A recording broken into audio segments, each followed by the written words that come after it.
네, IP데일리 김영철입니다. 오늘은 바이오 업계의 혁명을 불러일으키고 있는 크리스퍼-캐스9 유전자 가위에 대해서 알아보도록 하겠습니다. 오늘 이 자리에는 유전자 가위를 발명하신 우리 김진수 박사님 나오셨습니다. 예, 안녕하세요. 예. 네, 그리고 법무부인 율천의 최원선 변호사님 나오셨습니다. 네, 안녕하세요. 네, 그리고 특허법인 다나의 김기정 변리사님 나오셨습니다. 안녕하세요. 네, 그래서 유전자 가위가 무엇일까 사람들이 많이 관심을 가지고 있습니다. 그래서 그 영어로는 우리가 크리스퍼라고 표현을 하는데 특히 최근에 이제 그 크리스퍼-캐스9 이걸 가지고 누가 발명자인가에 대해서 논란이 되게 많습니다. 그래서 영어로 크리스퍼 하면은 제가 이렇게 보니까 이 클러스터드, regularly interspaced, short palindromic repeat 엄청 어렵습니다. 그래서 이게 이제 리피트라는 건 이제 반복된다는 거죠, 김 박사님. 그리고 팔린드롬이라는 거는 이제 우리가 왜 앞으로 해도 똑같고 뒤로 가도 똑같고 뭐 일부 보일러 선전할 때 뭐 앞으로 타고 뒤로 타고 뭐 그런 얘기도 있는데 하여튼 그런 그 회문 반복이라는 표현을 쓰더라고요. 그래서 그리고 이제 short라는 건 뭐 좀 짧다 이런 얘기일 테고 interspaced라는 거는 뭐 regularly interspaced라는 거는 이제 동일한 간격으로 이렇게 배치돼 있다 이런 얘기인 것 같고요. 클러스터드라는 건 이게 모여 있는. 그래서 이런 동일한 반복된 형태의 뭐 유전기, 염기 서열이 이렇게 모여 있다. 뭐 그런 얘기 같은데 김 박사님이 크리스퍼-캐스9이 뭔지 한번 설명을 해주시면 어떻게 하실 수 있습니까? 한마디로 말씀드리면은 그 세균이 갖고 있는 면역 체계라고 말씀드릴 수가 있는데요. 세균도 천적이 있어요. 바이러스, 세균만 감염하는 바이러스가 있어요. 박테리오파지라고 하는. 그런데 세균이 만일 면역 체계가 없다 그러면 다 죽어버리겠죠. 지구상에 세균이 없겠죠. 세균도 자기를 지켜야 돼요. 그래서 그 바이러스의 DNA를 조각을 내서 이 크리스퍼라고 하는 그런 곳에 삽입을 해두는 거죠. 차곡차곡. 그랬다가 똑같은 바이러스가 침입을 하면 그 정보를 이용해서 이 바이러스의 DNA를 잘라서 제거하는 그 기적이 바로 이제 크리스퍼인데, 이건 그러니까 박테리아에 존재하는 아주 뭐 중요한 면역 체계죠. 근데 이걸 인간이 전혀 다른 용도로 사용한 거예요. 그 인간 세포에 이걸 도입을 한 거죠. 저희가 2012년에. 그리고 이제 미국 연구진들이 독자적으로. 그래서 인간의 DNA를 자를 수 있다는 것을 입증을 했고, DNA 변이를 일으킬 수 있다. 이것이 어떤 의미가 있냐면 유전병, 암, 대사질환, 그러니까 사람의 DNA를 고쳐서 질병을 치료할 수가 있게 된 거예요. 예. 그리고 이게 사람에 하면 적용되는 게 아니라 모든 동식물, 지구상에 존재하는 모든 동식물, 모든 생명체에 적용될 수 있는 거죠. 예. 그 DNA 코드를 바꿔 쓰는 기술이 되는 거죠. 예. 그래서 이제 사람들이 관심을 많이 갖게 된 것이죠. 결국 이제 우리가 면역 체계라는 게 외부에서 어떤 바이러스가 들어왔을 때 이게 뭔지 규명을 하고 이걸 어떻게 대처할 것인가 이런 것들을 이제 우리가 스스로 몸 안에서 하는 것들을 이제 우리가 면역 체계라고 할 수 있을 텐데 이게 그 뭐 유산균을 만드는 그런 회사에서 개발이 됐습니까? 맨 처음에 이걸 발견한 사람은 일본의 과학자인데요. 그 뭐 대장균의 DNA 염기 서열을 규명해 봤더니 이제 그런 회문 구조, 이 반복되는 서열들이 있고 그 중간에 정체를 모를 서열들이 삽입돼 있다는 걸 처음 보고했어요. 근데 기능은 전혀 몰랐죠. 이것을 이제 기능을 밝힌 사람들이 이제 뭐 스페인 과학자 모히카부터 이제 그 데니스코라는 그 유산균 회사 연구자들이 이제 밝혔는데, 이 삽입된 시퀀스들이 엉뚱하게 바이러스에서 왔다는 거예요. 그래서 왜 세균이 그러면 바이러스의 DNA를 조각을 해서 자기 몸속에 심어둘까? 그걸 연구하다가 이것이 이제 면역 체계라는 가설이 나왔고, 결정적인 입증을 한 사람이 노벨상 수상자들이죠. 그러니까 크리스퍼-캐스9을 정제해서 캐스9이라는 단백질을 정제하고 가이드 RNA를 합성해가지고 섞어주면 타겟 DNA를 자를 수 있다. 그것을 시험관에서 입증을 했죠. 그러니까 세포 실험은 전혀 안 했어요. 그 2012년 논문을 보시면 그 인간 세포는 당연히 안 했고 세균 실험도 안 했어요. 세포 실험은 전혀 없이 그냥 시험관에서 DNA를 자를 수 있다. 그리고 마지막에 이제 문장이 이제 중요한 문장이었죠. 그 논문의 마지막에. 그러면 이걸 가지고 유전자 가위처럼, 사실 유전자 가위는 전부터 있었거든요. 징크핑거 누클레이즈나 탈렌이라는 게 있었는데, 이런 크리스퍼 캐스를 가지고 이용하면 훨씬 손쉽게 유전자 가위처럼 쓸 수가 있을 것이다라고 이 사람들이 과감한 제안하는 거죠. 그래서 어떻게 보면 이 분야에 자극을 준 것이고, 결국은 이제 발명에 이르게 된 것이고요. 그래서 뭐 이 크리스퍼 캐스9이 이제 유전공학의 최첨단 좀 완성체라고도 말들을 하고 그러는데 결국은 이제 이상이 있는 유전자를 서열을 규명을 하고 그거를 이제 어떤 캐스9이 그걸 잘라내는 효소인가요? 예, 그렇습니다. 예. 그래서 캐스9 자체로 하는 게 아니라 가이드 RNA와 결합하고 있다가 그 가이드 RNA가 타겟 DNA를 찾아가는 거죠. 가이드라는 이름을 붙인 이유가 캐스9을 인도한다. 그 타겟 DNA로. 예. 그러면 캐스9이 타겟 DNA를 자르는 거죠. 예. 그래서 그 잘라주기만 하면 어떤 일이 벌어지냐? 이 인간 세포든 모든 동식물 세포에서는 그 잘라주면 이걸 어떻게든 이어줘요. 그럼 복구 기작이 있습니다. 이 복구 기작이 사실은 중요하죠.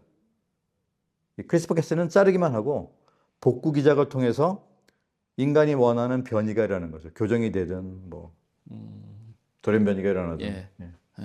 그래서 결국은 이제 자르고 복구하는 건 또 우리 몸에서 자연이 스스로, 하는 거 자연이. 스스로 해야 되고 그걸 또 못하는 경우도 있을까요? 그러면 세포가 죽거나 변형되거나 뭐 그럴 수 있는 그러면 거죠. 실패하는 그런 작업이 실패하는 예. 거라고 볼 수 있겠네요. 근데 그 전에 왜 우리가 이제 많은 사람들이 GMO 이렇게 해가지고 유전자 조작이니 그래서 거부감을 가지고 있는 사람도 있잖아요. 근데 이게 GMO하고 좀 다른 점이 있는 건가요? 그러니까 GMO는 지금 우리가 이제 사용하고 있는 GMO는 그 외부 유전자를 뭐 동식물에 삽입한 거거든요. 대표적인 게 그 라운드업이라는 제초제의 내성을 보이는 콩이에요. 그 제초제 내성 유전자를 세균에서 발견했어요. 그 세균 유전자를 콩의 유전체에 삽입을 했죠. 그래서 제초제를 뿌려도 이 대두는 안 죽어요. 잡초는 죽고. 근데 이것은 분명히 이제 외부 유전자가 들어가 있죠. 세균의 유전자가. 근데 이런 일을 그냥 내부 유전자 변이로도 할 수 있어요. 크리스퍼 캐스를 가지고. 그러면 외부의 유전자 없이 정교한 변이를 일으키는 거죠. 근데 이런 변이는 자연적인 변이하고 구별할 수가 없습니다. 자연적으로 이런 일은 일어나요. 근데 문제는 이제 그런 확률이 100만 분의 1, 1000만 분의 1, 1억 분의 1이니까 이런 걸 만들어내는 게 뭐 100만 년 기다려도 안 일어날 수도 있고 우리는 기다릴 수가 없잖아요. 그런 오랜 시간을. 그래서 인공적으로 DNA를 잘라서 그 부분을 고치는 기술이 유전자 가위인 것이고 자연 현상을 모방한 것이죠. 그래서 이렇게 만든 것은 GMO가 아니다. GMO로 규제하면 안 된다는 게 전 세계적인 입장이에요. 미국부터 뭐 유럽부터 다 지금 법과 규정이 바뀌어가지고 GMO를 규제하지 않는데 대한민국이 되게 청청하게 GMO라고 보고 있죠. 아주 특이한 상황이죠. 이제 유전자 가위가 세계 바이오 혁명을 일으키고 있다 그러는데 우리 지식재산 업계에서는 이 크리스퍼 캐스9 유전자 가위에 대해서 어떤 평가 내지는 중요성에 대해서 어떤 평가를 내리고 있습니까? 예, 일단 이 유전자 가위 기술은 좀 여느 바이오텍 기술과는 조금 다르다고 볼 수 있어요. 여느 바이오텍 기술은 보통 이렇게 특정 질환이나 특정 물질, 이제 뭐 특정 타겟에 관련된 이런 특허를 내거나 이런 경우가 많다면 이 크리스퍼 캐스9 같은 경우는 정말 전방위적으로 뭐 인간의 정말 모든 종류의 치료법, 뭐 농업, 뭐 기타 모든 산업에 이렇게 이용될 수 있는 뭐 기존에 존재했던 바이오 기술이라고 치면 우리 이제 그 코로나를 거치면서 우리 일반 국민들도 많이 알게 된 그 PCR에 비교할 수 있도록 그 바이오텍에는 정말 전반적으로 쓰일 수 있는 그런 펀더멘탈한 기술이거든요. 그래서 이거 정말 그 어떤 바이오텍의 패러다임을 바꾸는 그런 기술이라고 평가가 되고 있죠. 김기정 변호사님도 바이오 쪽에 네. 그 전문 전공하셨는데 네. 우리 한국 IP 업계에서는 이 크리스퍼-캐스9을 어떻게 보고 있습니까? 크리스퍼-캐스9 이전의 특허들하고 비교를 했을 때 굉장히 많은 특허들이 크리스퍼-캐스9 이후에 훨씬 많이 진화된 형태로 출원이 되고 있어요. 사실 2014년 정도에 제가 크리스퍼-캐스9에 관련된 특허 동향 조사를 했었을 때는 검색했을 때 단지 뭐 열 몇 개 정도의 숫자밖에는 검색되지 않을 정도였는데 지금은 수만여 건의 특허들이 크리스퍼-캐스9 기술을 이용하거나 또는 간접적으로 활용해서 출원이 되고 있거든요.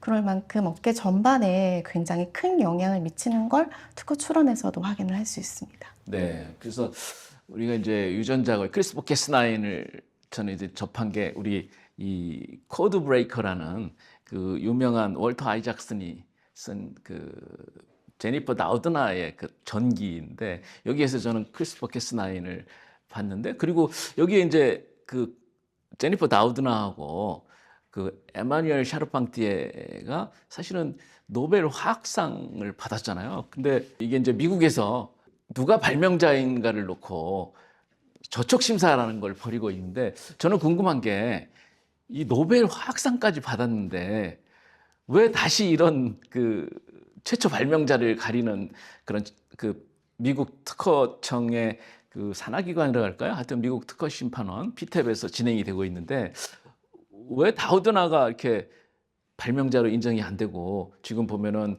툴젠도 우리 세 군데 그 저촉 심사를 다투고 있는 세 군데 중에 하나인데 툴젠하고 브로드 그러니까 하버드 MIT의 브로드 그리고 CVC 계열 그러니까 캘리포니아 대학교하고 비엔나 대학교하고 뭐 샤르팡티에 이렇게 CVC라고 표현을 하는데 이제 CVC하고 브로드하고 이제 저촉 심사가 진행됐잖아요. 근데 왜 이게 노벨 화학상을 받았음에도 불구하고 다시 저촉 심사가 진행되는지 좀 우리 김 박사님이 좀 말씀해 주시죠. 자연 현상을 규명한 것과 그 자연 현상의 원리를 이용해서 어떤 새로운 발명을 한 것은 전혀 별개의 개념이라고 그 전 세계 특허청이 판단하고 미국의 법원도 그렇게 판단한 거라고 보고요. 예를 들어서 비행기를 발명한 사람이 누군가요? 라이트 형제라고 라이트 생각을 형제. 하죠. 예. 베르누이라고 주장하는 사람은 없어요. 하지만 비행기의 작동 원리는 그 유체역학에서 나오는 베르누이의 원리거든요. 그 자연 현상과 발명은 다르다는 거죠. 이것도 굉장히 비슷한 개념이에요. 그러니까 노벨상 수상자들은 크리스퍼-캐스9이 어떻게 작동하는지 그 원리를 규명했어요. 하지만 이것을 전혀 다른 용도, 그러니까 세균의 면역 체계가 아니라 인간의 유전자를 고치는 용도, 전혀 다른 어떻게 보면 이제 리퍼퍼스라고 그러죠. 재목적화해서 발명을 한 것은 전혀 다른 내용이고 다른 개념이고 특허권이 그러니까 이쪽에 귀속된다. 그런 판단을 여러 나라 특허청과 미국에서도 법원에서 동일하게 한 것이라고 봅니다. 그러니까 이게 이른바 이 유전자 가위 내지는 이런 그 우리가 그 면역 현상들을 발견을 했는데 제니퍼 다우드나하고 샤르팡티에가 그런 어떤 자연 법칙 내지는 이런 것들을 발견했는데 이거를 이제 그 특허로 권리화하는 건 또 다른 문제다 이런 얘기인가요? 우리 전혀 다른 용도로 사용했다는 거죠. 최 변호사님 보시기에는 어떻습니까? 이게 처음으로 논문화를 했다는 건 어찌 보면은 거의 그 우리가 특허를 낼 때 착상이라고 표현을 하게 되는데 그런 단계가 아니라고 보는 거예요? 논문 자체로는 어떻게 보는 건가요? 그게 일단 특허라는 거는 권리죠. 다른 사람이 이 부분의 영역을 실시하는 것을 배제할 권리예요. 그러니까 권리라는 것이 어떻게 정의되냐면 특허에선 청구항이라는 것으로 정의가 됩니다. 근데 그 다우드나 박사 팀의 그 특허를 보면 그 당시에는 청구항이 굉장히 넓게 써져 있어요. 그러니까 이제 크리스퍼-캐스9이 이제 기본적으로 어떤 식으로 작동하는가에 대한 이제 작동할 수 있는 그런 부분을 이제 설정을 할 때 굉장히 브로드하게 했는데 그게 특별히 이제 인간과 관련되는 진핵세포까지 가지 못한 거죠. 그리고 이제 그 특허에 보면은 아주 길게 앞부분에 명세서라고 있습니다. 그 부분에 이제 본인의 발명 내지는 기존에 존재했던 기술에 대해서 기술하게 돼 있는데 그 부분을 봤을 때 이 청구항이 결국에는 일반 사람들이 이 청구항만 보고 진핵세포까지 이렇게 실수할 수가 있는가? 그게 이제 핵심이거든요. 근데 그 당시에는 그게 너무 브로드하게 써 있고 당시에는 사실상 기술이 있었다고 보여지지 않는 거죠. 명세서만 봤을 때는. 그 이후에 이제 브로드나 툴젠이 특허를 냈을 때는 청구항의, 그러니까 즉 권리를 이제 구체적으로 기술하는 부분에 구체적으로 이것은 진핵세포에 관한 것이다라고 구체적으로 돼 있었고, 그것이 실질적으로 우리가 발명을 했다라는 근거가 명세서에 써 있기 때문에 특허는 아주 정확하게 자기의 권리를 어떻게 표현했는가, 어느 부분까지 표현했는가가 정확하거든요. 중요하거든요. 예. 예. 그래서 결국은 이제 우리가 이제 뭐 유명 뭐 네이처니 뭐 셀이니 이런 데 이제 논문을 발표하는 것과 이거의 특허의 권리가 부여되는 거는 좀 다르다고 봐야 되는 건가요? 우리 김기정 변호사님 표현해 주실래요? 사실상 저희가 이제 발명자들께 안내를 드릴 때는 논문으로 그 발간을 하실 정도의 발명의 내용이라면 얼마든지 특허 출원을 하실 수 있다라고는 말씀드립니다. 그렇지만 이제 그 CVC와 툴젠이나 브로드의 차이는 결국은 그 발상의 전환을 어디까지 시켰는지, 그러니까 기본적인 자연적인 현상의 해석을 그분들이 어디까지 해석하고 그걸 산업적으로 이용하는 측면을 어디까지라고 규정 지었는지의 차이, 그 발상의 전환이 있었는지 아닌지의 차이가 컸을 거라고 생각을 해요. 예. 그래서 그 산업적인 역량을 이끌어내는 부분 측면에서 발명의 가치가 결정됐었을 거라고 생각합니다. 그래서 이제 결국 그렇잖아요. 이게 논문 쓰는 것만 가지고는 안 되고 맞습니다.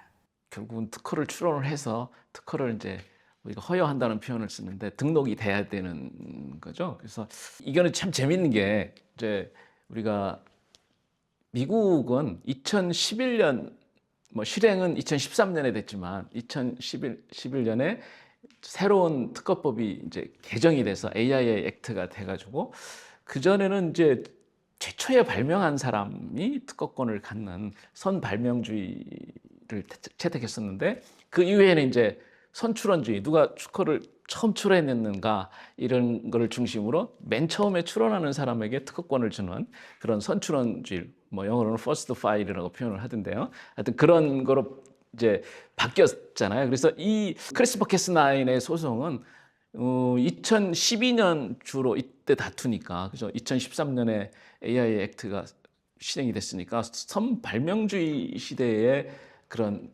특허권을 다투는 거라서 상당히 사람들이 되게 뭐 재미있을 수도 있고 좀 의아해하는 부분도 있는데 그 두 레짐의 차이를 어떻게 쉽게 좀 설명을 할 수 있나요? 그러니까 예를 들어 이렇게 표현할까요? 그러니까 이제 3파전이 벌어지고 있잖아요. 그러니까 브로드하고 CVC하고 툴젠 3파전이 벌어지고 있는데 2016년에 처음으로 이게 이제 저촉 심사라고 그래서 이제 시작이 됐는데, 그럼 일단 쉽게 그러면 저촉 심사라는 게 뭔지부터 한번 먼저 설명을 해주시면. 접촉 심사라는 거는 이제 말씀하셨지만 그 미국의 이제 2013년 3월 16일에 AIA 제도로 개정되기 이전에 선발명주의일 때 이제 서로 다른 두 발명자가 같은 종류의 발명을 두고 내가 먼저 발명했다라고 주장하는 어떤 그런 상황이 생길 때에 그것을 이제 판결하는 그런 제도입니다. 그래서 그 특허청 산하의 피탭이라는 기관에서 심사를 하게 되고, 그러니까 두 페이즈로 이제 진행이 되는데요. 첫 번째 이제 모션 페이즈라고 그래가지고, 그러면 이제 발명이 같은 발명이라고 이제 두 발명자가 주장을 하는 거니까 과연 이 발명이 어디까지가 발명인가, 그 발명의 어떤 범위를 정하고, 그다음에 그러면 두 발명자 중에서 어떤 발명자가 시니어 파티인가, 어떤 발명자가 주니어 파티인가, 즉 지금 공식적으로 나와 있는 문서만을 봤을 때 어느 쪽이 먼저 발명했는가, 어느 쪽이 나중에 발명했는가를 정하는 그런 과정이 있습니다. 그게 이제 제1단계고요. 그다음에 2단계로 넘어가면은 이제 정확하게 그 둘 중에 누가 정말로 먼저 발명했는가를 정하는 거죠. 그다음에 이제 문서에 나온 거는 일단 시니어, 주니어를 정했지만 그 뒤에 이제 사정을 보는 거죠. 이제 누가 먼저 착상을 했는가. 그러면 그런 경우에서 이제 뒤집어질 수도 있는 거고요. 그렇지만 이제 중요한 거는 시니어 파티가 먼저 정해지면 일단 공식적으로는 시니어가 먼저 발명을 한 거기 때문에 주니어 입장에서 그거를 뒤집을 수 있는 증거를 먼저 제출하게 돼 있습니다. 먼저 주장을 하고 우리가 이러이러하다. 그다음에 시니어가 우리는 뭐 그거보다 더 앞섰다 내지는 우리는 이때 사실상 발명을 했다라고 주장을 하고 그다음에 또 그 다음 단계에서 그 둘이 서로의 이제 그 주장을 보고 이제 반대 주장을 펼치게 되고 또 다시 한번 그 반대 주장에 대한 리스폰스를 할 수 있고요. 그렇게 이제 그 라운드가 다 이제 그 브리핑이 끝나고 나면 이제 히어링으로 가서 이제 판결을 하는 거죠. 이제 오럴 히어링을 하고 그다음 판결을 하게 됩니다. 예, 그래서 제가 이렇게 3파전을 그려봤는데 이제 툴젠, 브로드, CVC가 이제 시작을 했잖아요. 근데 처음에 툴젠이 사실 시니어 파티로 먼저 올라가 있었고 그 다음에 이제 브로드, CVC가 소송을 하면서 브로드가 브로드하고 CVC 간의 그 저촉 심사에서는 브로드가 사실은 시니어 파티였던 거죠. 근데 그게 어떻게 결정이 된 거예요? 툴젠이 이렇게 어찌 보면 부전승으로 결승전에 올라간 셈인데 뭐 어떤 이유로 그렇게 됐나요, 그게? 1차 저촉 심사가 이제 CBC 브로드 대상으로 먼저 예. 그 게시가 됐고 툴젠의 특허가 등록 가능하다는 판단이 늦게 나왔어요. 이미 CBC 브로드 간에 이제 그 다툼이 벌어진 한참 다음에 계속해서 미국 특허청에서 특허를 안 내주다가 이제 마지못해서 내준 게 2019년이었나요? 예. 그래서 툴젠도 자격이 있다. 그것도 미국 특허청은 안 내줬는데 툴젠이 아마 이제 항소해가지고 상급 법원에서 그런 결정을 받은 거죠. 그러니까 이제 그러면 3자 간의 그 저촉 관계가 성립이 되는 거죠. 예. 그래서 이제 그 툴젠과 CBC, 툴젠과 브로드 간의 저촉 심사를 해야 되는데 문제는 이미 CBC하고 브로드가 하고 있으니까 그 승자가 결정되면 그 승자하고 하자. 연기가 된 거죠. 근데 이제 양자 간의 승자가 10년 다툼을 벌여가지고 결정이 돼서 CBC는 아웃됐고 브로드만 남은 거거든요. 그래서 브로드하고 이제 툴젠이 이제 5월부터 결승전을 이제 벌이는 건데. 예. 예. 예. 그래서 이제 처음에 브로드하고 CBC 이제 브로드가 펑장 교수 뭐 중국계인 같아요. 이름 보니까. 그래서 하버드 MIT의 그 브로드하고 CVC 캘리포니아 대학에 이제 저촉 심사를 했는데 둘 간에 이제 2016년 첫 시작은 이게 CVC 이른바 제니퍼 다우드나가 이끄는 CVC는 그 처음에 논문을 이제 쓰고 크리스퍼 캐스9을 개발을 했던 게 원핵 세포를 대상으로 한 거다. 근데 이제 브로드는 진핵 세포를 대상으로 한 거다. 이런 이제 처음에 그게 이제 이슈가 됐던 것 같아요. 근데 김기정 변호사님 이게 원핵 세포, 진핵 세포가 뭐입니까? 이게 좀 뭐 어떻게 다른 건가요? 원핵세포는 말 그대로 그 핵막이 존재하지 않는 그런 세포를 말하고요. 진핵세포는 핵막이라는 것이 뚜렷하게 존재하는 세포에 해당합니다. 그래서 다우드나 교수 팀이 원핵세포에서 처음에 크리스퍼카스에 대한 개념을 자연적인 현상을 밝혔다고 하더라도 진핵세포에 대해서 그 기술을 적용하는 데는 허들이 있었다라는 것이 이제 양쪽 그 나머지 브로드나 아니면 툴젠의 입장이었던 거고요. 실제 원핵세포랑 진핵세포의 차이는 사실상 저희가 이제 인류에 대한 치료제를 만든다거나 또는 동식물의 개량 기술을 활용한다거나 하는 측면에서의 산업적 이용 가능성 부분은 훨씬 가치가 더 높은 기술이기 때문에 이 싸움의 그 가장 큰 이슈가 되고 있는 부분이기도 하고요.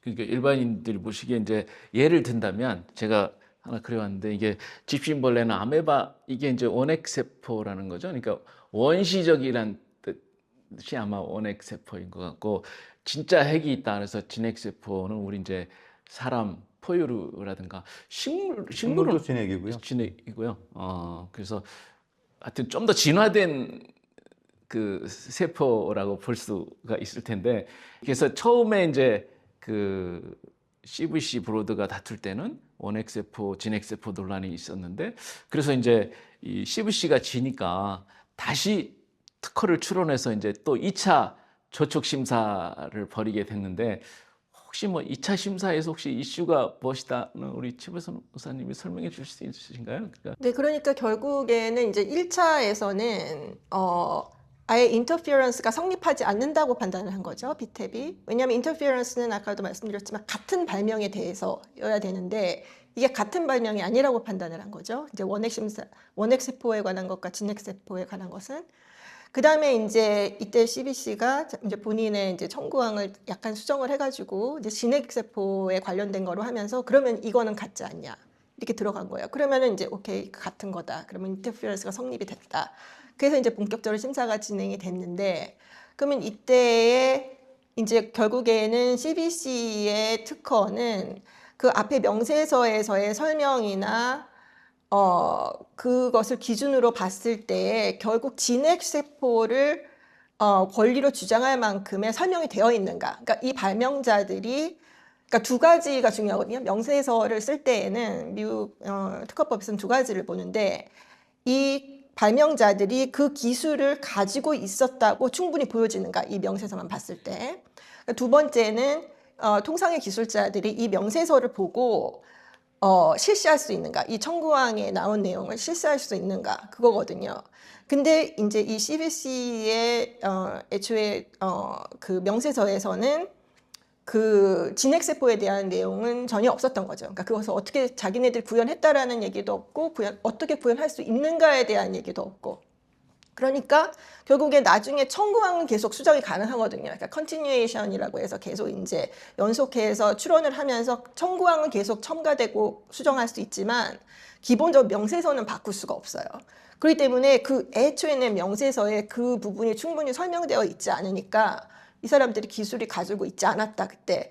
그리고 이때에 CBC가 주장한 것은 그것은 통상의 기술자들이 충분히 기존의 기술로 구현할 수 있는 부분이기 때문에 우리가 명세서에 설명하지 않아도 너무나 자명한 것이다라고 주장을 했었고 그것을 이제 결국에는 다퉜는데 피텝의 판단은 그것은 당시에 수많은 사람들이 노력을 했고 실패를 했고 이것은 몇 사람이 그 당시에 뭐 시도를 했거나 실패를 했다고 해서 통상의 기술자들이 그 명세서와 이것만 써 있는 것을 보고 이제 구현할 수 있는 그런 기술은 아니다. 그래서 결국에는 CBC가 그 진핵세포에 대한 기술은 없었다고 판단을 한 거죠. 그래서 일반인들이 보시기에는 되게 이제 어려운 개념인데, 그래서 우리가 일반적으로 이제 청구항 클레임이라고 표현하는데, 이거는 이제 이 발명은 어떤 권리를 청구하는 것인가, 그래서 그런 권리의 근원 원천이 되는 거고, 명세서라는 건 이제 그런 청구항을 구체적으로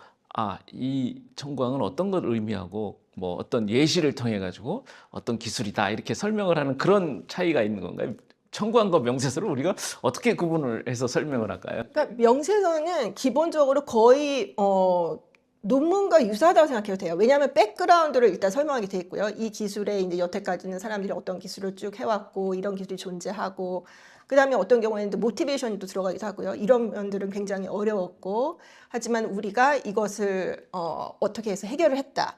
어떻게 해결을 하는가에 대한 구체적인 어떤 방법이라든지 어떤 뭐 기구를 썼으면 그 기구의 구조라든지 그런 것들을 다 설명이 됐습니다. 그리고 설명은 이제 기본 자기네들이 이제 발명을 설명을 한 다음에 그 발명의 예시를 또 설명하게 됐어요. 예를 들어 바이오텍 같은 경우면은 뭐 예를 들어 우리가 뭐 크리스프캐스9을 발명을 해서 뭐 이런 성공을 시켰다. 그러면은 뭐 어떤 식으로 설명을 했는가 아주 그 설명 그 실험 순서를 구체적으로 뭐 시약을 이렇게 놓고 어떻게 했을 때 어떤 결과가 나왔다 결과까지 그러니까 거의 뭐 논문과 유사하죠.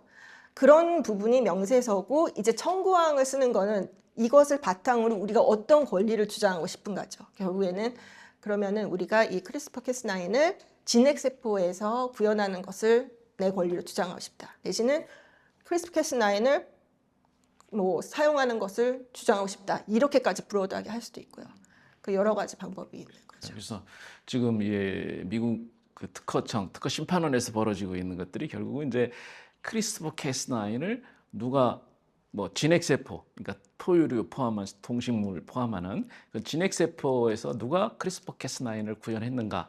맨 처음에 이걸 다투는 게 이제 저촉 심사일 텐데 첫 번째 2016년 시작할 때는 CVC하고 브로드 1차 저촉 심사는 이제 CVC는 원핵세포를 대상으로 했던 거고 또 브로드는 진핵세포를 대상으로 했던 것이다. 그래서 CVC는 자격이 안 된다. 그래서 이제 그 디나이 그 디스미스가 됐을 텐데 그저 거절이 기각이 됐을 테고 두 번째는 이제 그러니까 우리도 진엑세포에서 CVC도 구현을 했다 이러면서 이제 다시 2차 저촉 심사를 하게 되는데 2차에서는 결국은 또 이제 그 브로드가 인정을 받았잖아요. 그래서 2차 심사할 때는 아까 말씀한 대로 이제 그 주니어 파티, 시니어 파티가 있어서 브로드가 시니어 파티가 되고 CVC가 주니어 파티가 됐는데 주니어 파티와 시니어 파티 차이 혹시 잠깐 쉽게 좀 설명을 해주실 수 있습니까?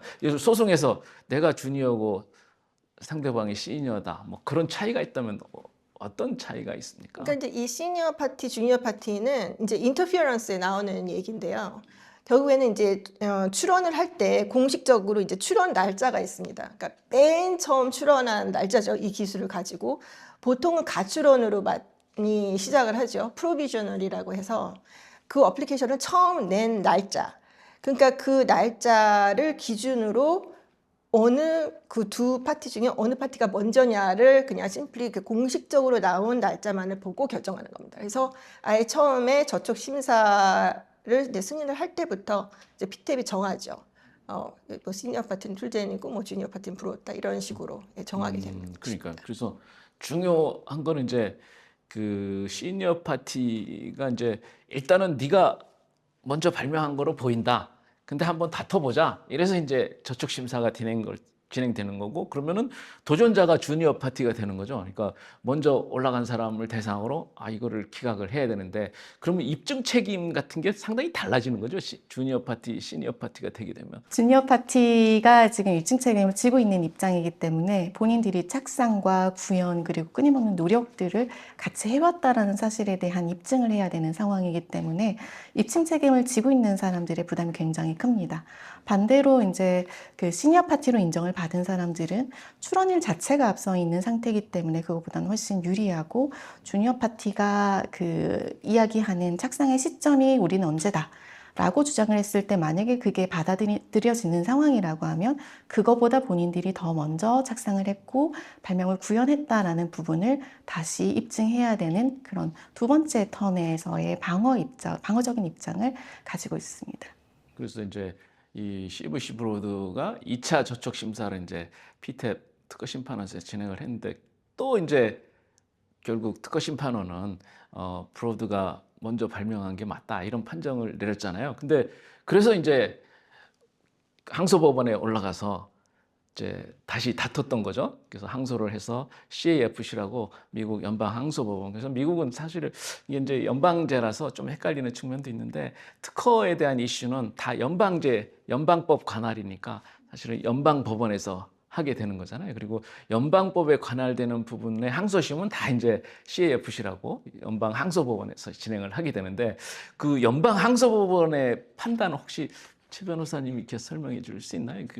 그때 이제 항소법원에서는 결국에는 이 발명이라는 건 이제 선발명주의에서 발명이라는 거는 이제 컨셉션, 그다음에 reduction to practice라고 해서 이제 구현이 있죠. 컨셉션은 착상이라고 해야 될까요? 착상이 있고 구현이 있고 그 사이에 diligence라고 해서 reasonable diligence죠. 뭐 맨날 이 일을 해야 될 필요는 없지만 그래도 어느 정도 계속해서 그 발명에 대해서 노력을 하고 있었다는 이제 그 과정을 증명하는 과정에서 이 주니어 파티가 이 착상이라는 것이 어디까지가 착상이냐. 이제 그 항소법원의 판단은 그 이전 피텝은 이 착상을 너무 좀 리거러스하게 봤다고 할까요? 그 착상과 리덕션 투 프랙티스를 거의 구분을 안 하고 착상 단계에서 이미 구현까지 나와야지 착상됐다고. 그러니까 즉 무슨 얘기냐면 이 사건에서는 이 크리스퍼 캐스9을 발명한 것만으로 착상이 충분한가? 아니면 거기서 이미 진핵세포까지 됐다는 거를 보여주는 것까지 나와야지 착상인가? 이 문제죠. 그래서 이제 그거를 거의 좀 헷갈리게 판단을 한 것 같다. 그 부분을 정확하게 이제 착상이라는 것은 reduction to practice라는 구분해서 이 착상이라는 거의 개념을 정확히 보고 다시 한번 판단을 해라. 그래서 이제 파기환송을 한 거죠. 그러니까요. 피텝으로. 그래서 아마 특허 심판원이 이제 연방항소법원이 보기에 특허 심판원이 보기에는 얘들이 이제 실험을 하면서 서로 통화를 하고 뭐 이메일 주고받은 걸 보니까 아직 된다는 확신이 없었다. 그러니까 제대로 된 착상을 하지 못했다 이렇게 이제 피탭에서 그 특허 심판원에서 판단을 했는데 그 연방항소법원에서는 야 그거 걔들이 그 의문을 가지고 뭐 서로 이메일을 교환했다고 그래서 얘들이 착상한 거는 가 아니지 않느냐. 그러니까 착상한 거는 맞지 않느냐. 아마 그런 해서 파기환송을 또 이제 하면서 세 번째 그 피탭 그 특허 심판원에서 또 세 번째 저촉 심사를 벌였는데 세 번째는 우리 김기정 변호사님 좀 설명해 주실 수 있습니까? 네, 착상이라는 부분을 그러면 실시할 수 있을 정도의 그 구현 가능한 수준이었나는 부분을 이제 다시 판단하게 된 게 이제 세 번째 피탭의 판단인데, 아까 이제 그 시험관 내 시험, 그러니까 CVC는 애초에 세포에서 실험한 것도 아니고, 원핵세포에서 실험을 해서 이제 실험 결과를 낸 것도 아니고, 인비트로 상에서만 실험을 했단 말이죠. 그걸 가지고 과연 그 당시에 당업자들이 이걸 진핵세포에서까지 구현 가능한 수준으로 그 정도의 착상을 가지고 실제 구현 가능한 수준까지 명세서에 담겨 있었느냐가 세 번째 피탭의 그 판단 주제였고, 결과적으로는 피탭에서는 그 기재만으로 당업자들이 시험관 내 실험을 내용을 가지고 진핵세포에서까지 실시하기에는 불가능한 정도였다라고 판단을 했던 것 같습니다. 저도 판결문을 봤는데요. 뭐 법률 용어가 많아가지고 제가 100% 이해한 건 아니지만 보통의 발명은 착상이 있고 그런 다음에 그걸 실제로 구현이 있어요. 그런데 어떤 경우에는 전혀 예상하지 못하는 자연현상이거나 특히 생명과학 발명의 경우에는 구현이 되기 전에는 착상이 있을 수가 없다라는 논리가 있어요. 착상과 구현이 동시에 이루어진다. 이 판결문은 그런 취지인 것 같아요. 그래서 아무리 뭐 실험 설계를 잘 제대로 해도 결국 구현이 되지 않으면 이건 상상할 수가 없는, 예측할 수가 없는 거다. 왜냐하면 크리스퍼 캐스나인이 유캐리오틱 DNA를 만난 적이 없거든요. 인간 세포 내는 유캐리오틱 DNA는 히스톤이라는 단백질에 말려 있고요. 이게 접혀서 크로마틴 구조를 이루고 있어요. 세균의 DNA하고 달라요. 이런 걸 만나본 적이 없는데 이걸 정말 자를 수 있느냐, 풀어헤쳐가지고 크로마틴을 풀어헤쳐서 히스톤도 풀어헤쳐서 자를 수 있느냐라는 거는 그 누구도 기대할 수도 있고, 기대는 할 수 있겠죠. 근데 예상할 수 없다, 그 여부를. 그래서 발명이 구현이 됐을 때 비로소 착상이 있었다고 봐야 된다. 그런 취지의 판결문으로 저는 이해했어요. 예. 네, 좀 좋은 말씀 해주셨는데요. 이게 그러니까 중요한 거는 바이오텍의 많은 발명들이 그 unpredictability가 굉장히 강합니다. 그러니까 예측할 수 없다는 거죠. 그러니까 예를 들어 뭐 물리적인 현상은 뭐 여기서 뭐 이게 이만큼 가고 이게 뭐 힘을 이만큼 줘서 이만큼 가고 하는 게 굉장히 predictable한 경우가 많지 않습니까? 근데 이제 이 바이오 생명체 안으로 들어오면 굉장히 예측할 수 있는 일이 많이 벌어지는 거죠. 왜냐하면 변수가 너무 많으니까. 그래서 그런 기술의 경우에는 특히 명세서에 굉장히 구체적으로 서술해 놓고 우리가 이런 것까지 이루었다고 말을 해놓지 않으면 그 unpredictability가 강한 기술일수록 설명이 충분하지 않으면 이 사람들은 그 부분을 구현했다고 인정하지를 못하는 거죠. 그 제가 이제 그 착상이라는 컨셉션이라는 게 있고 이제 실질적으로 이걸 구현했는가 그 reduction to practice라서 RTP라고 표현을 하고 그 착상을 한 다음에 구현을 하려고 열심히 노력한다는 그 diligence 노력의 요건이 있던데 결국 특허의 요건은 이제 착상만 제대로 하면 되는 걸까요? 아니면은 진짜 실질적으로 구현을 해야 되는 걸까? 저는 그게 되게 궁금할 것 같아요. 이렇게 어떻게 봐야 될까요? 우리 김기정 변호사님 어떻게 변리사님 어떻게? 기술 분야에 따라서 상당히 다른 것 같습니다. 예. 그래서 좀 전에 이제 앞서 두 분이 설명 주셨는데, 실제 저희가 이제 어느 나라, 전 세계 어느 나라의 특허에 그 심사를 받더라도 의견 제출 통지서에 자주 나오는 문구입니다. 이 화학 바이오 발명의 분야에서는 실제로 구현 가능할 것 같지만 실제 실험을 해보면 그 내용이 예상했던 것과 다른 경우가 너무 많다. 그런데 이 기술은 청구항에 있는 내용이 해당 범위에 대한 CCA를 다 구비하고 있지 못하기 때문에 이게 실제 구현이 되는지 아닌지 확인할 길이 없어서 너의 그 청구 범위가 명세서에 의해서 뒷받침되지 않는다라는 식의 거절을 굉장히 많이 받거든요.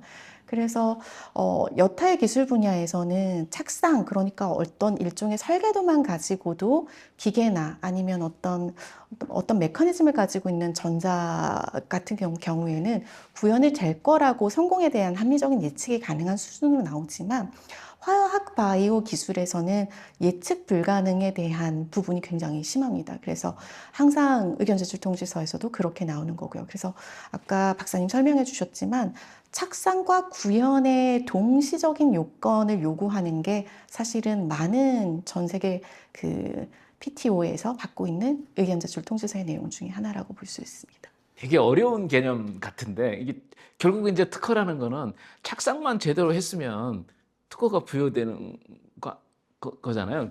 그게 아니고요. 전 세계에서 이전에 미국도 포함해서 전 세계에서 착상도 아니고 구현도 아니에요. 출원이. 최초 지금은 출원한 그렇죠. 자한테 권리가 주어지는 거죠. 그 미국도 법이 바뀐 거예요. 그런데 당시에 아주 특이하게 미국이 선 발명 원칙을 적용해 가지고 이런 착상과 구현 개념을 지금 우리가 디스커션하는 건데 이제부터는 이런 개념이 아무 의미가 없어요. 그냥 먼저 출원하면 돼요. 근데 이제 결국은 퍼스트 파일 하면 이제 그 선 발명자, 내지 선 특허권자로 인정이 되는데 결국 이제 무효 이슈로 들어가게 되면은 이 사람이 제대로 착상을 했는지를 되게 따르잖아. IPR 가면 이제 되게 출원, 제가 말씀드린 거는 선출원을 먼저 했더라도 구현이 제대로 되어 있지 않은 부분에 대해서는 권리 주장이 불가능하다. 그러니까 예를 들어 CVC가 원엑스포에 대한 어떤 그 시험관내 실험을 했었을 때 선출원주의였다고 하더라도 CVC는 이 이슈 때문에 진핵세포에 대한 권리는 확보하지 못했을 거다라고 생각합니다. 예, 뭐 비유로 말씀을 드리자면 예를 들어 뭐 내가 타임머신을 개발했다. 착상을 할 수 있잖아요. 그리고 막 머신도 그리고 막 이렇게 하면 타임 돌아갈 수 있다. 실제로 구현이 되냐 이거죠. 그 구현이 되지 않으면 그것은 발명으로 인정을 안 한다는 건데 그거는 이제 그 특허 심사를 할 때 선출원주의라고 이제 변리사님 말씀하셨지만 선출원주의라고 하더라도 그 명세서를 보고 이것을 충분히 이 사람들이 이 기술을 소지하고 있다. 또 통상의 기술자들이 이 명세서를 보고 구현할 수 있도록 이네이블먼트라고 하거든요. 그러니까 충분히 설명이 돼 있지 않다고 판명이 되면 벌써 그 출원 단계에서 거절돼서 특허가 나오지를 못합니다. 그러니까 우리가 이제 규정상으로는 착상을 하면은 먼저 착상한 사람이 사실은 선 발명자가 되는 그러니까 선 발명주의 하에서는 근데 이제 착상이 무엇인가 가지고 또 되게 논란이 많은 것 같아요. 그래서 이 컨스트럭티브 컨셉션 해가지고 우리가 심사관이 딱 보기에 이거는 생각을 잘 해보니까 충분히 구현을 할 가능성이 있는 것 같아. 이렇게 하면은 그 명세서의 규정대로 보면은 그럼 제대로 착상한 것 같아. 뭐 이렇게 보는 건가요? 어떻게 두 가지가 있다. 그러니까 컨스트럭티브 컨셉션이 있고 실질적으로 물리적으로 구현했는가 이 두 가지가 있는데 또 물리적으로 구현을 요구하는 건 아니더라고요. 특허에서는 그렇게 그게 맞죠? 물리적인 구현에 대해선 요구 조건이 사실 그 다른 아까 말씀드린 기계나 전자 분야에서는 아니면 뭐 어떤 그 알고리즘 것 같은 그런 발명에서는 물리적인 구현이 없어도 이런 이슈들이 발생하지 않습니다. 근데 저희가 이제 실제 발명자들께서 데이터를 가지고 오시고 이런 걸로 추론을 하고 싶은데요 라고 하고 컨셉만 가지고 오시는 경우가 있습니다. 화학 바이오인데도 불구하고 컨셉만 가지고 오시는 경우 안 된다고 돌려보냅니다. 실제 구현이 되어 있지 않으면 아까 같은 그런 그 특허를 심사받는 과정에서도 문제가 되고요. 실제로 지금 미국에서 가장 핫한 그 분쟁 이슈 중에 하나가 이 디스크립션이 제대로 완성되어 있지 않아서, 그러니까 발명의 구현이 완성되어 있지 않은 범위까지 발명을 너무 넓게 청구했는데 그게 등록되었다가 차후에 문제되는 케이스들이 굉장히 많아지고 있거든요. 그래서 적어도 이 분야에서는 반드시 그 구현이 어느 정도의 필수 요건처럼 되어 있다라고 생각합니다. 그러니까 화학 바이오 분야는 우리가 일반적으로 심사할 때 컨셉션이라는 개념을 리덕션 투 프랙티스 실시 예를 하나의 명세서에 이렇게 제시를 해야 확실하다 이런 건가요? 네, 맞습니다.